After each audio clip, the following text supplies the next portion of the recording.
Okay, if patch 1.10 for Elden Ring revolves around critical hits for PvE, then we need a critical hits build, right? Oh yes. We're going to use a combination of the Executioner's Axe, the Brass Shield, and some critical hit talismans for some devastating guard counters. You can also use Golden Parry as yet another way to break an enemy stance and deliver devastating critical hits.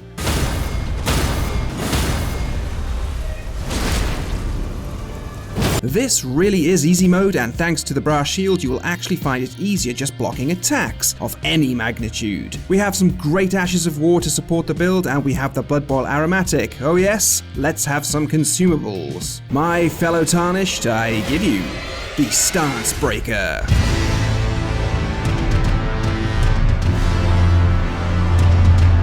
Right, let's first start with the class and stats so we can wreck anything and everything. If you could leave me a like and subscribe, that would be awesome. Thanks. I started with the hero class. We have Vigor at 57, Mind at 12, Endurance at 47, Strength at 78, boosted to 80 thanks to our Omensmirk Mask, Dexterity at 9, Intelligence at 7, Faith at 8, and Arcane at 11. Let's move on to the gear next. I will go over where you can find each piece of gear, Ash of War, Sacred Tier, and consumable materials later on. The main weapon of this build is the Executioner's Axe, which has a critical rating of 115. Great for our critical hits.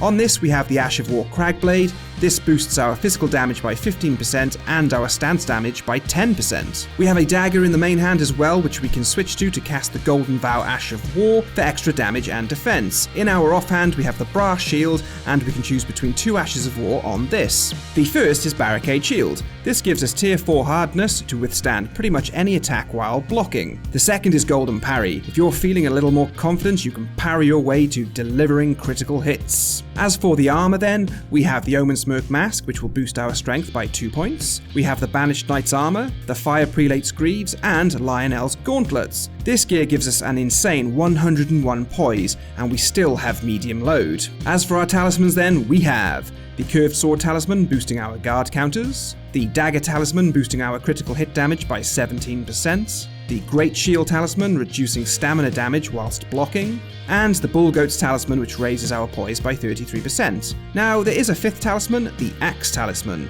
which we can swap in when fighting enemies we are not guard countering. More on this when we look at combat. In the Flask of Wondrous Physick we have the Greenspill Crystal Tier, which boosts our maximum stamina, and the Stonebarb Cracked tier for helping break enemy stance quicker. Before we look at combat, I need to mention the Bloodboil Aromatic. This little beauty is increasing our physical damage by plus 30%, our max stamina by plus 20%, but we do take 25% more damage. But let's be honest, we have our shield up, so who cares about that? Okay, next up, let's look at the combats. Start by switching to the dagger and buffing with Golden Vow, switch to the Executioner's Greataxe and buff it with Cragblade, then pop the Bloodboil Aromatic. Then I would advise popping the Flask of Wondrous Physick as late as you can. Hold up the shield and wait for enemies to attack, then hit with your heavy attack, R2 on PlayStation, to deliver a guard counter. You will find yourself more often than not breaking an enemy's stance in as little as 2 guard counters, then you deliver your health melting critical hits. Now, a really cool tip to keep the stance damage from resetting on the more mobile enemies is to throw daggers at them to keep the stance damage ticking over. When it comes to the odd enemies that don't really give us a chance to use guard counters, you can of course break them with Golden Parry, or even easier, just hit them with charged heavy R2 attacks with the Executioner's Axe two-handed. If doing this, just swap out the Curved Sword Talisman and the Greatshield Talisman for the Axe Talisman and a Damage Negation Talisman, depending on what damage you are taking. What's great about two-handing the Executioner's Axe is that you can still guard counter if you want to. With this, it will not be as effective as using a shield, but you still have the option. Alrighty, let's look at some bosses, but just before we do, I want to give a big shout out to Ashen Knight Fess, the legend, for this awesome build.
Okay, the Executioner's Axe can be dropped by numerous skeleton enemies you see wielding it. I'll pop a link in the description showing their locations. You can grab a dagger from the Twin Maiden Husks at the Round Table Hold for 400 runes. The Brass Shield can be dropped by numerous enemies, mainly the Godric soldiers, and as early as the start of the game. I'll pop a link in the description. The Omensmirk Mask is dropped by a lesser Omen Killer outside the lower Capital Church Site of Grace in Leyndell Royal Capital. Link in the description. The Banished Knight's armor is dropped by numerous Banished Knight enemies. Link in the description. The Fire Prelate's Greaves can be dropped by Fire Prelate enemies. I'll link their locations in the description. The Lionel's Gauntlets can be found on a bed in the building with the lower Capital Church Site of Grace in Leyndell Royal Capital. Link in the description. The Curved Sword Talisman can be found by Stormvale Cliffside Site of Grace and Stormvale Castle. Go up the stairs on the side of the castle and up to the 3rd floor of the wine cellar. Enter the door on the eastern wall to find a dark room with a Banished Knight, as well as a chest with this talisman. The Dagger Talisman is in the Hanging Cage room behind the Imp Statue Fog Gate in Volcano Manor. Simply drop down to the right and follow the path. Link in the description. The Greatshield Talisman is found in a carriage chest east of the Erdtree Gazing Hill Site of Grace.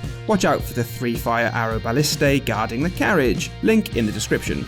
The Bullgoat's Talisman can be found in the back of Dragon Barrow Cave. From the entrance, take a left into the Giant Bear's patrol route, search that side of the cave until you find the talisman at the very end on a corpse. The Axe Talisman is found in a cellar underneath the Mistwood Ruins in Eastern Limgrave, link in the description. The Greenspill Crystal Tear is found in Mistwood, found on an altar next to the Minor Erdtree in Mistwood, along with the Spiked Cracked Tear. The Stonebarb Cracked Tear is obtained by defeating the Putrid Avatar in Caelid, link in the description. Of course, as I keep saying, the links are all in the description for all of these items. As for our Bloodboil Aromatic mats, you will need the Perfumer's Cookbook 2, Altless Bloom ×2, Budding Cave Moss ×1, Land Octopus Ovary ×1, Arteria Leaf ×1. I'll put a link in the description to the wiki page for all of these mats. The Cragblade Ash of War is found west of the impassable Great Bridge site in Caelid on a scarab near the Sword Monument, link in the description.